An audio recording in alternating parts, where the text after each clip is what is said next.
Welcome back to the official Cancer Gets Lost live streaming charity webcast. I'm Joe, this is Jared, and you might recognize the gentleman to our right as Jorge Garcia. Welcome and thank you for joining us. Sure, thanks.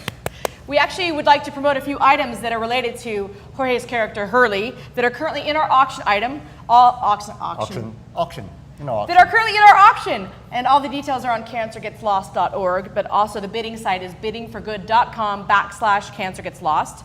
If you type in Hurley or Jorge, you will see everything related to what he has generously signed. That's a lot. And he has signed a lot. He donated his Comic-Con placard, and he signed that, and he signed everything. We literally brought suitcases to his house, so we appreciate that.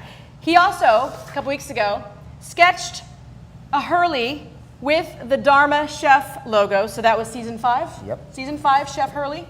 Yes. Signed it. That's something you guys really got to know. It's all one big season to me. It seems like sometimes. Fair enough. It's just Chef Hurley. And currently in our auction, it is at probably $150. Something like that. Which is fantastic. I am not complaining and being greedy. This is all going to charity, 100% to the National Brain Tumor Society. But this man drew this for you, fans. I know there are a lot of Hurley fans out there. He signed it, he did a Dharma logo, and he drew it just for you and just for us for the auction. So this is available and you can bid on it. And also, there's an artist named Patrick Ballesteros, and I apologize if I am ruining your last name. And at Comic-Con, he's a big Lost fan, and we were talking, and he drew this Ben Linus sketch for us playing with a little, looks like a stuffed Hurley doll, and then a redhead, which could be Charlotte Rousseau or Kate, we're not really sure, but either way, it could be Annie. Maybe Annie grew up to be a doll too. It's signed by Jorge because Hurley is in it. It is currently at a bargain basement price of $60, and I would know because I'm the top bidder, and I love it, and I want it, but I want someone else to own it for maybe $100. So do that, people. That would be really great. Now back to our special guest. Hi, how are you? I'm doing well. Good. So I was just thinking of the stuff that. Oh, what did he say about me? I don't know what did he say. He was saying that as a guest star who isn't on the show every week, that you would always make him feel very welcome, and that you were always kind to guest stars. Oh, that's okay. That's nice. I love him. He's an awesome guy. But it was funny him telling the story about the sun going away, because usually it was the opposite. Usually we'd be shooting in cloud, and then the sun would come out and make it too bright. Oh. And we needed the cloud to give us that kind of, see how this kind of gives us that nice kind of soft light action. And you didn't always have like a giant piece of silk to like hang over us. That we kind of trusted clouds to sometimes do that for us. Right. It was pretty warm, I imagine, most of the time when you were filming. Oh yeah. And humid too, right? Humid. Really yes. humid. And it was great because even in HD, you did not see sweat. They did a very good job of, for the most part. Right. Yeah, except when, Josh We always sprayed sweat on us all the time. Right. Josh always had his shirt off, so they made him sweaty. But And glowing. There are a lot of iconic Hurley scenes, and I want to present a few and wonder if they mean the same to you as they did to fans. You obviously brought a lot of lighter moments to the show, but you also were a lot of the heart of the show, and if people followed your journey from start to finish, it really was a really interesting perspective and a way to watch the show. My favorite 2 Hurley moments were Tricia Tanaka's dad, the van, when you got it started, and the mirth on your face. Something wasn't cursed on the island in life. And also in season 6, when you saw Charlie for the first time in the flash sideways, the look on your face when he opens the hotel room door. That smile. It's almost like in real life you seeing your friend Dom again. It sort of was to me the most heartwarming flash sideways, and the reuniting of Charlie and Hurley. What was it like to film both of those scenes, and what other scenes stand out to you in terms of bringing joy to the screen? Well, okay. The van scene was, it was great. There was a lot of pieces to the van scene. It took because there's the big hill, right? Then there was the smaller hill. The big hill was like a stunt double. The smaller hill was me, and there's all this stuff of inside the van of take it easy. of the turning the key and and all that business. That was just done in like the van standing still and grips shaking it a lot to make it look like it was doing it. So it was like a lot of pieces. It basically like it came together really nicely. Obviously we tried to sell that moment. Right. But you see, like when you see the thing, it's such the long process of the key turning and the gas pedal, and it's almost like you see it happen again before anything, and then finally it kicks in. In fact, actually, I believe my hand might even be our dolly grip Casey, who ended up being my hand double for that final turn. Yeah, that was a great scene. And the other scene, I mean the seeing the Hurley Charlie reunion outside that hotel room, that's definitely the feeling I wanted when it came. It was just, regardless of everything else that's going on in the scene, just being happy to see him, and having that, was definitely what the aim was. So because you knew at that point, but he didn't. He hadn't had his awakening yet. Yeah. Yes. Yeah, it was that. Yeah, exactly. Like, man, it's great to see you. Even though, it was definitely. And you shot him with a dart. How savvy were you to what was going on in the whole sideways when that happened? Well, at that point, I had already woken up. Let's say so. I knew that there were going to be a series of moments where people do that. I didn't know we'd all end up in a church at the end. I didn't know anything about that business. I just, because, I was one of the first people to wake up in the group. Right. It kind of, at that point, it was like, oh, okay, now I can see something. That's suddenly, where that season, that section of that season really starts to cook, because you're going, okay, now we know a direction that we're all going in. Right. So. And you got to reunite with Cynthia Watros and Libby got to be your constant in the church. And sorry, Beth, it was great. And Beth loves Libby, I'm sure. Hi, Beth. Beth is Jorge's better half, or girlfriend, whatever you want to call her. Yeah, my girlfriend.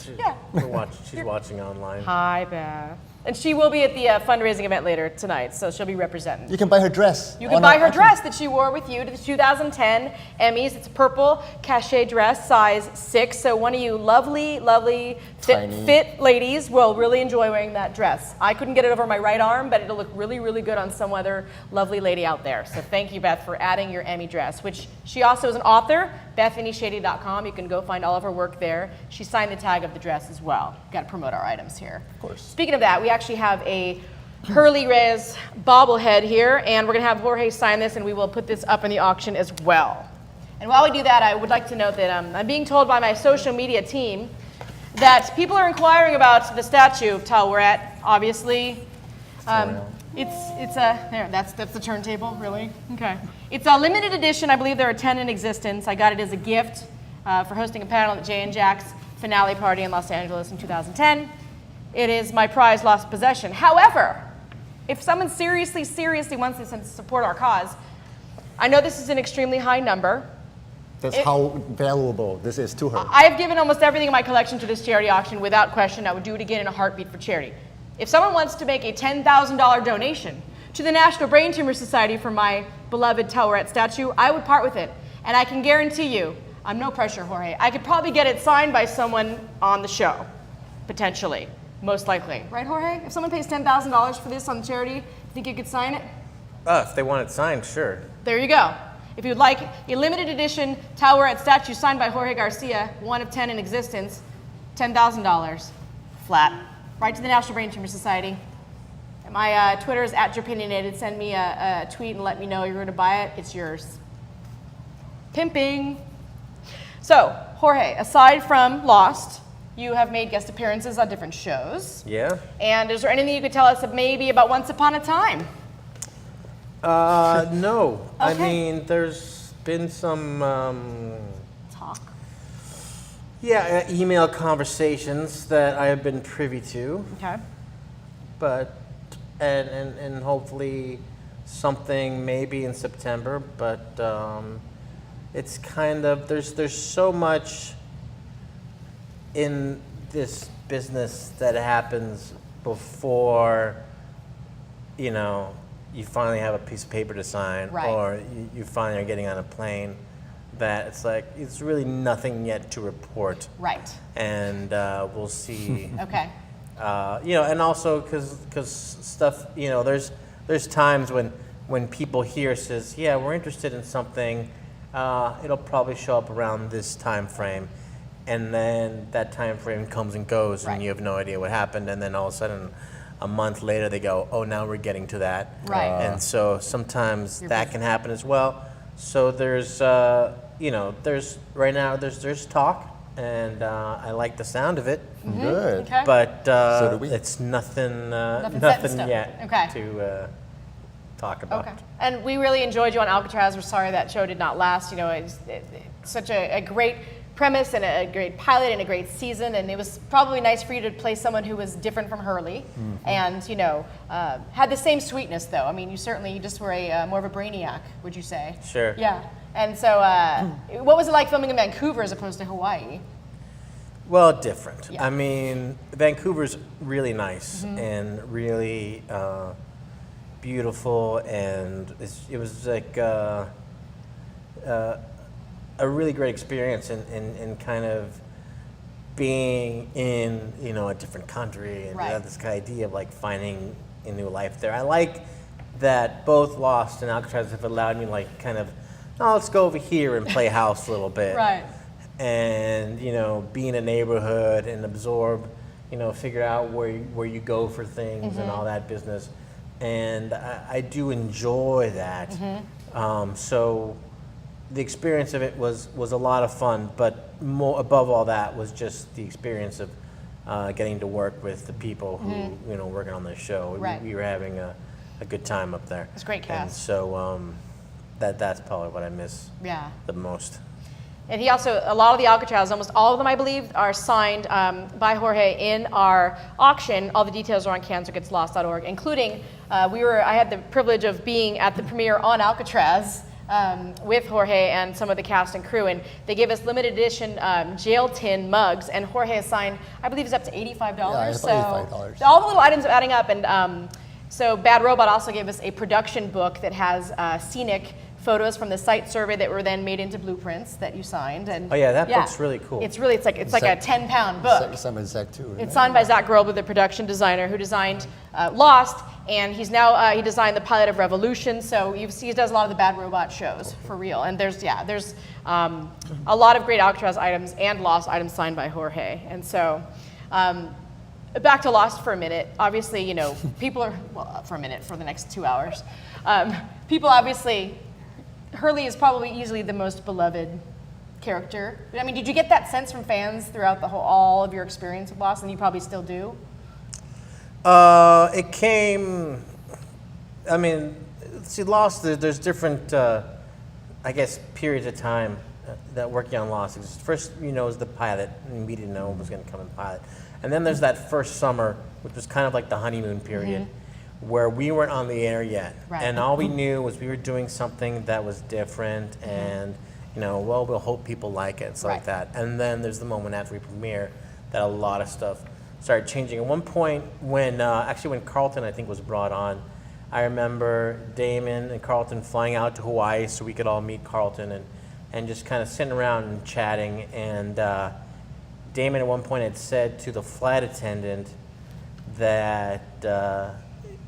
That he works on Lost, and the flight attendant had said to him that she loved Hurley, and and he was like, because we were only on so many episodes in and stuff, so he was like, to know the character's name so soon, right? Wow. Really was looked really good. Like, says, how long does it take before you there's that guy and that right. guy before you actually can announce character by name. So that was definitely a good sign. My 13-year-old nephew last week started watching Lost. He sent me a text, and I quote last night, My #1 favorite character is Hurley, and then Saeed, Captain Falafel. So that was his text. So yeah, you've already got a fan of my 13-year-old nephew who's a budding nerd, and yes, he'll be there tonight, so he can talk to Beth about you. Was there any point in the whole 6 seasons that you were actually concerned that they were maybe going to kill Hurley off? Well, there was always, I think it was important that there was always a threat of it, but I had heard from various different circles that Hurley was like one of the only characters that seemed to have immunity, a pretty safe existence. Can you imagine if they had done harm to Hurley? Yeah, that's like killing Rose and Bernard. Yeah, no, you just don't do that. Can't touch this. No. Yeah, so it was always good to hear. Although I treated every, there's a period of time. It was weird because at the beginning there was a lot of like promotion done around like the first few deaths that happened on Lost. And it was just like, this is a hard environment to work in. Yeah. When they're like, this year one character will die. And no that's one what they tell knows you? who it is. Well, they were doing that like there was like all this like advertising kind of things that were like it, and it was like, man, it's really a hard environment to deal with. But it's kind of, the way jobs are so temporary in television stuff, that's just like, characters die on all kinds of shows. True. Particularly, Lost is a particularly dangerous environment. Yes, totally. Yeah, it's possible. But you would have come back in a ghost form anyway. But yeah, that was a big one too. Was just knowing that death doesn't necessarily mean the end on the show either, because like. All of them were together. Everybody came Jack's dad started the show dead. True. And he ended it sort of dead too, sort of. I'm going to play a little quick game of word association with you, where I'm going to give you some Lost associated words, and we'd love for the first thing that comes to your head to be said, and it can be PG or not. We'll start with an easy one. Hatch. Hatch. Well, I keep thinking about the fans that would complain about the fact that we call that station the Hatch, because the hatch should only be the door in. Really? Technicalities. There are certain people who are pretty sticklers about a hatch is a door or a window thing. It's Logistics. not a station. The room and all that other That's so funny. other business. The fact that people had that were that much of sticklers. Okay. The numbers. The numbers was just, it just seemed like almost like it became, it was weird. It was kind of, the numbers were suddenly given all this value from the fans. Yes. Which in turn then inspired the creators and us to do something. Then Run with it. Yeah. And I think at some points it was like almost with intentions of like going, oh, this will drive them crazy. I'm sure. And it became a thing that was like going, this is going to be so hard to pay off, because it was becoming such a huge thing. Yeah. Right. I mean, I like the way they went with it Right. and what they ended up saying. It's funny because there's still some people who don't feel the numbers were resolved, and I've been like there'd be like I was at a charity event and some lady was going, I loved your show, but you didn't explain everything, and I was like, what didn't we explain? And she would rattle off things, and I go, you didn't watch that closely, because Thank you. that was dealt with. Right. There is a reason, that we do kind of know why they needed polar bears. Right. We do, I was like, if you really, I can't really fill in the blanks to the passive viewer. Right, exactly. The pregnancy thing, a lot of people. Right. I mean, there are a lot of logistics to keep track of on that show, but for the most part, they answered. They were answered. Yes. In addition to the amazing finale, which we'd like to talk about briefly, but you were in The New Man in Charge, the DVD extra. Right. And so, what was it like for you to read the script where, that now you're like me and Jack hands over Ireland leadership to you, and then you actually find out that your character is going to be in charge? What was that like for you? Oh, finding out that I got the island was that was a pretty moving moment, I think, for me when I read it in the script. Actually, it's on the DVD extra. Yes, that's right. Kind of like, there was a moment, though, when we were leading in that we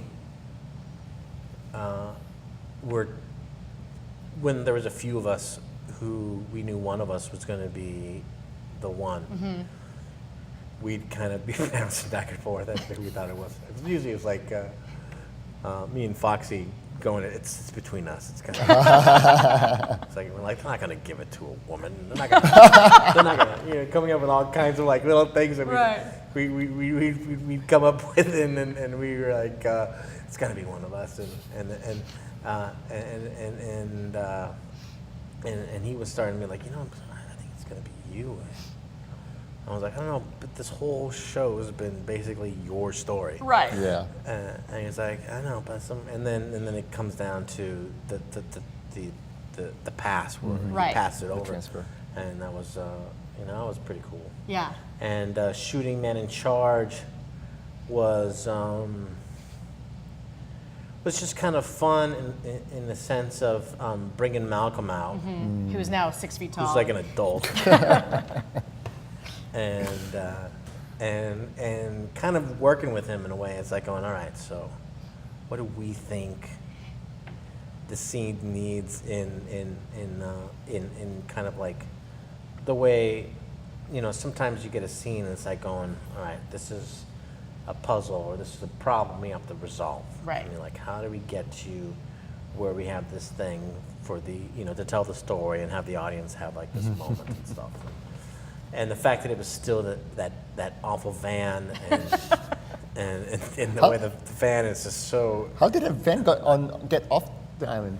That's a mystery, man. Who knows? Yeah.